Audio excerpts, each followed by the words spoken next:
Welcome. Today in front of me Google Pixel 6 Pro, and I'll show you how to change notification sound on this device.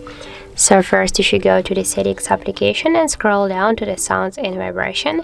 Now scroll a little bit more down, and here you will see the notification sound section.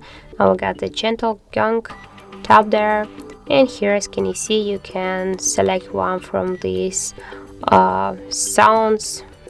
There's just like the folders with sounds, and for example we can go here and switch our current notification sound to this one, or here for example to the butterfly.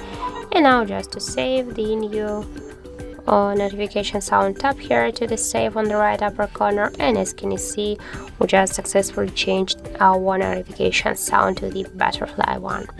So that's how it looks. And if you found this video helpful, remember to leave a like, comment and subscribe our channel.